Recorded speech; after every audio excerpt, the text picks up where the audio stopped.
Yovy? Yes, hi, LaShawn. How are you? Very well. How are you?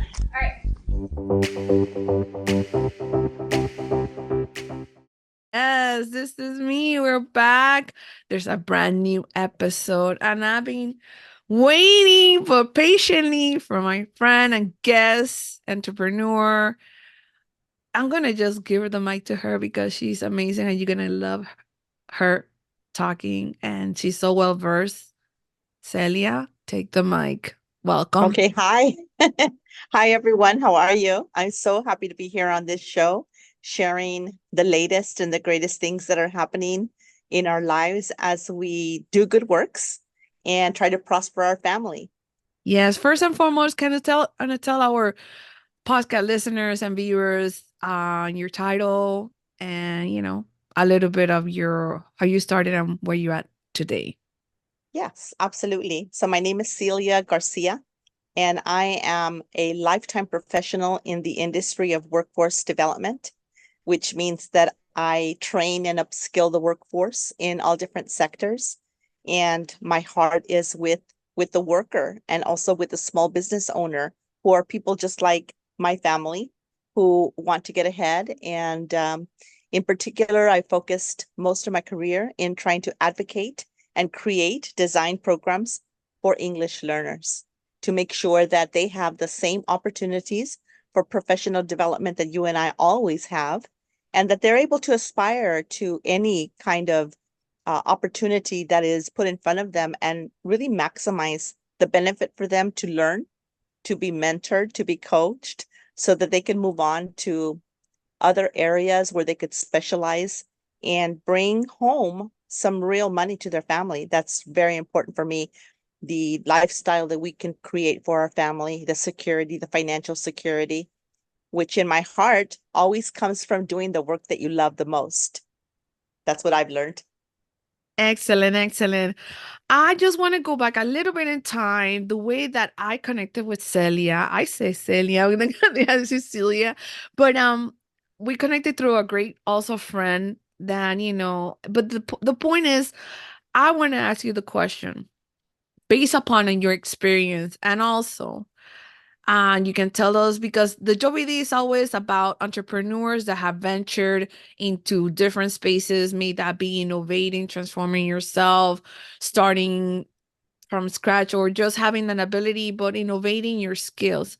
And also, some of us have experience sometimes in corporate America, but then we decided to reach out and do something different.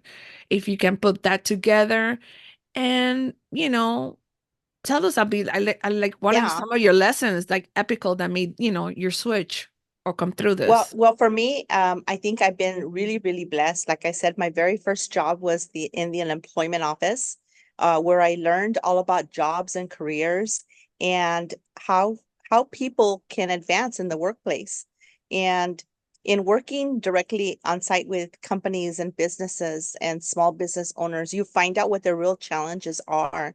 And for me, one of the main things is not having opportunity to grow and to learn new things, and not knowing how you could take any experience that you have in any field and transfer it to a new career or new business opportunity. That is so vital that you be able to really be flexible, right, and adjust to a new landscape. Because right now, that's what we have. We have a lot of jobs and a lot of business industries disappearing. They're of the old, they're of times before. And now we have a lot of new jobs, new industries being created and new business opportunities. So I'm going to talk to you about one of those, for instance, that is not even on anybody's radar, but it's brand new coming out.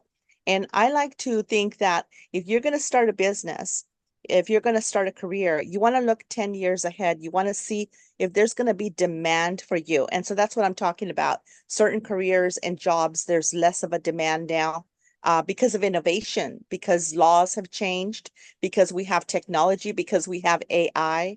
Really, a lot of people that are in certain jobs right now after COVID, they're not able to return to those jobs.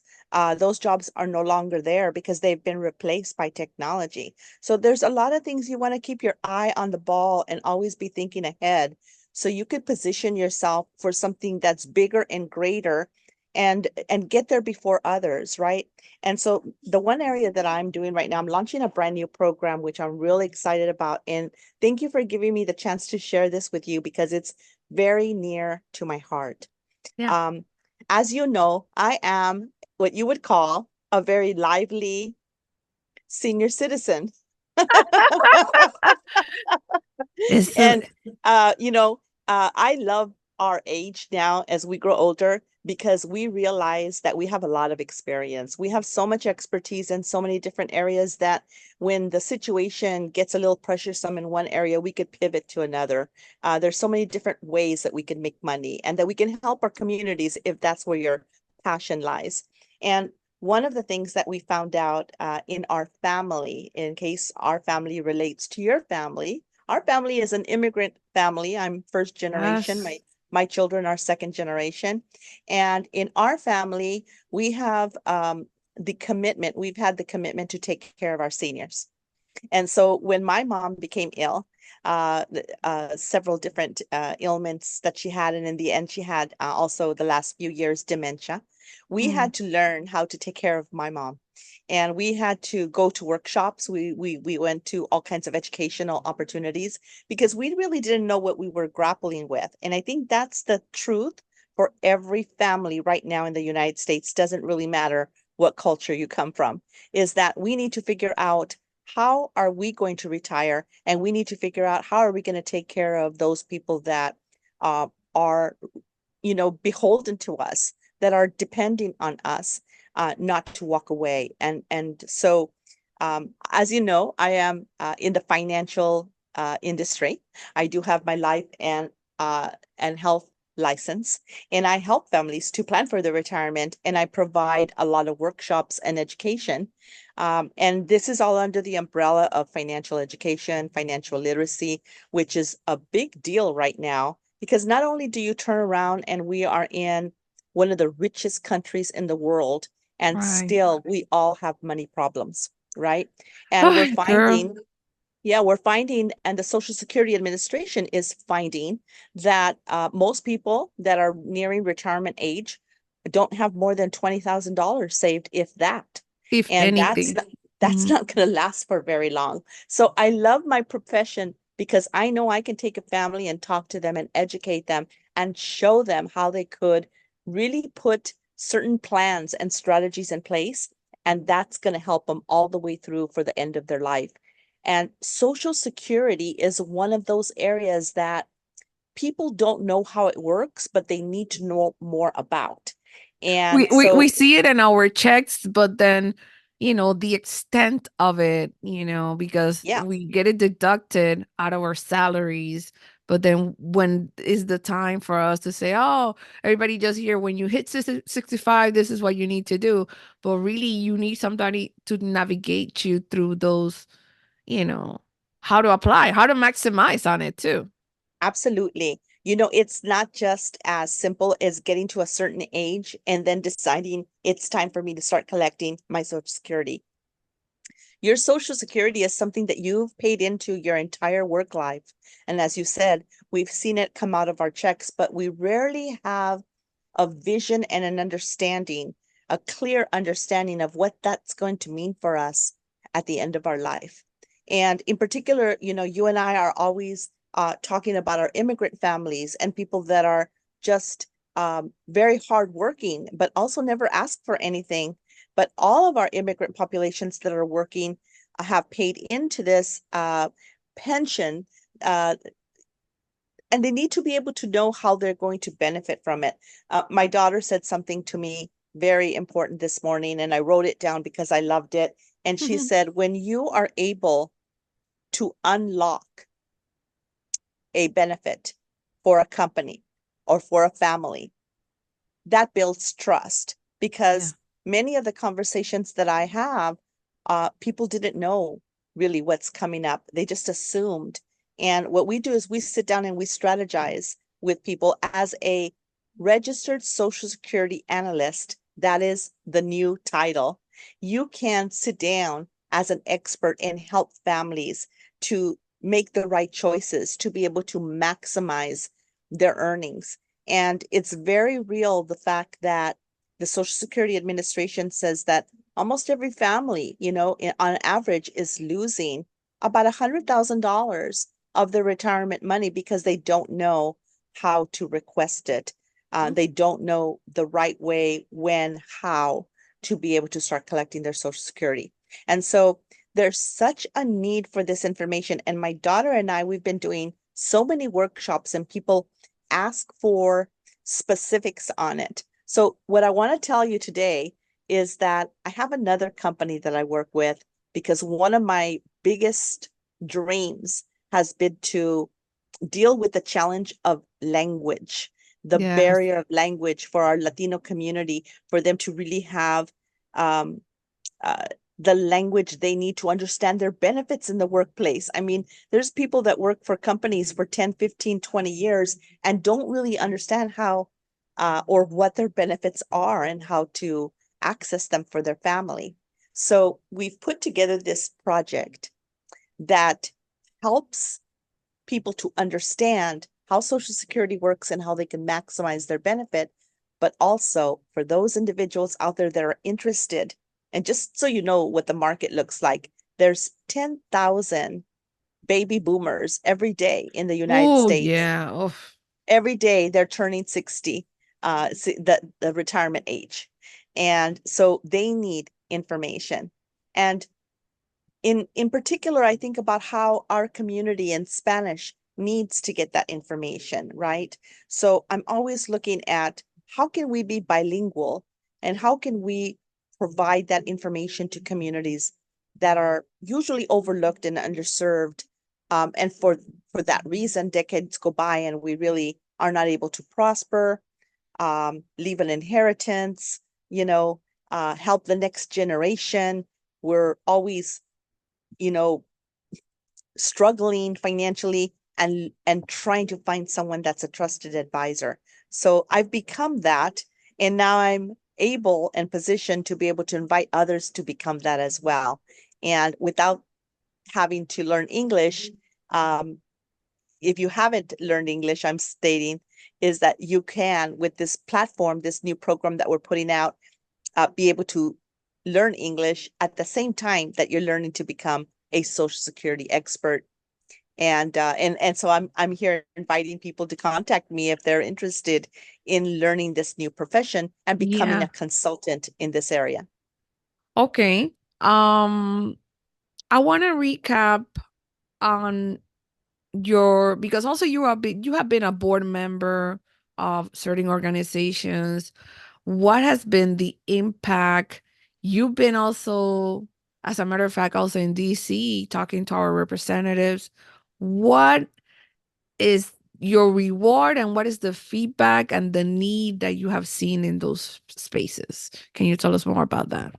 Sure. Well, even after 40 years in this industry, one of the things that is tragic, in my opinion, is that we still do not have on-ramps for career development and business development for Spanish speakers.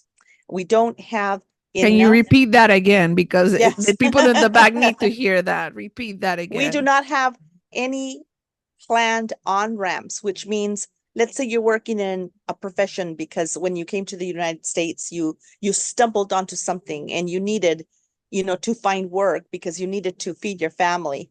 But somewhere in there should have been an opportunity for you to explore where your skills would pay you more, and find careers that are appropriate. And in fact, many of the people that I work with already have bachelor's degrees in their own country and are professionals in their own right. And yet I find them in the workplace doing very basic work and not having an opportunity to live up to their potential. So what I'm saying is that for our English learner community, those that are not completely fluent and bilingual as we are blessed to be, how do we get them there? Because I talked about the fact that that's been the number one thing that's made me successful. Is from my very first job, I was the only bilingual person in an office of 72 people. And of course, that made me in demand to be part of the translation team, to be part of putting input in, people who who, like you might be asked to do the same thing. People who know us know we know our market. We know our community. We know our families. We know what's going on and why we're stuck. And so when I'm working with other workforce development professionals, I want them to not forget about that community. Just because it's hard or challenging for them to imagine how they can transfer those individuals into better work, into other businesses where they could really prosper while feeling passionate about serving the community. I want our workforce development industry to challenge themselves and create on-ramps where people can go from the job they're in now on to something higher level, more elevated, more professional, better paying, better working conditions, all of those things, because the people I see working in factories don't necessarily want to be there. They'd like to become a professional. They've studied and prepared themselves as a professional, but where are the opportunities for them? And I think that that's been, I guess, one of my pet peeves and something that drives me crazy, and that I've made it my whole life, really, the target of my work. My It's aim been your is to passion, create Celia. It's been your passion because more you're rooting. professional opportunities. Yeah, you've been rooting. And I'm like, listen, we send kudos to our manufacturers, the people that work there.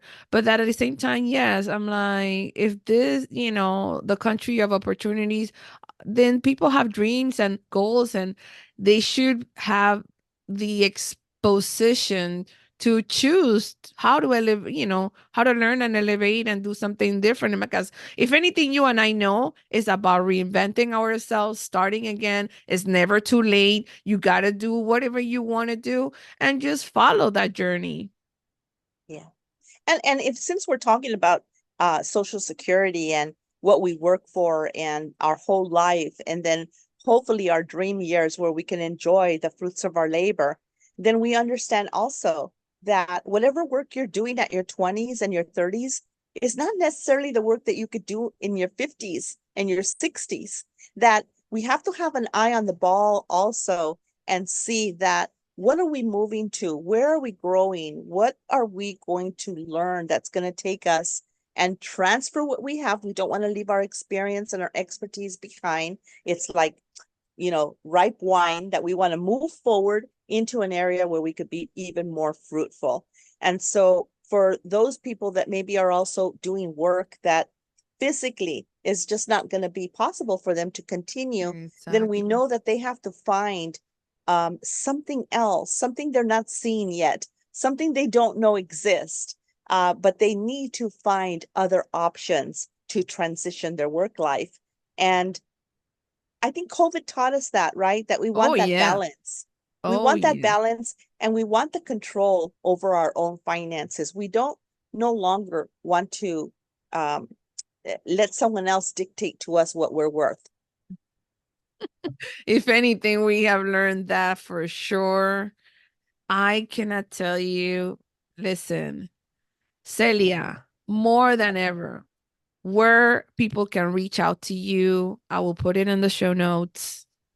How, and also what are the services that you can offer to other companies as well? Yes. Well, I am looking to work with companies that understand that they have a large Latino workforce that needs to learn English, and they want a bilingual workforce. If you're a company that wants a bilingual workforce, think about that. Think about somebody that is limited in speaking English. They have what you would consider a deficiency, right? That's going to make them weak in the labor market. It's not going to make them strong. But if you turn that around and you teach them English, and now they have both languages, now they're bilingual, now they have an advantage in the workplace. That's what I want to say. I want to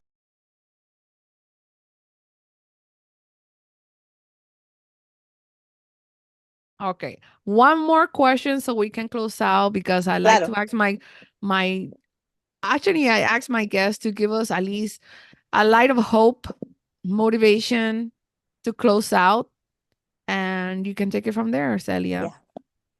Well, it's interesting because we're all having that conversation about AI. And some things about AI make me a little bit weary, but I can tell you that in the area of language development, it's going to be a game changer because I'm seeing people master the English language in a career-focused training program in 4 to 5 months instead of 4 to 5 years. So that is amazing. A ray of light is that our communities are becoming digitally literate, and they're going to be able to take advantage of a lot of coaching and learning and training that they otherwise would never have access to. I think things are changing for the good. And of course, it's up to us to keep challenging the status quo and make things happen. Excellent, excellent. Well, with that, my kiddos, I am Yovy D, and remember to subscribe and tap on that bell so you can get notifications when I'm going to upload a new show. Support me on YouTube. I have a Patreon page, and I'm always active on Instagram. So I'll see you in the next edition. Bye. All right. Okay, amiga.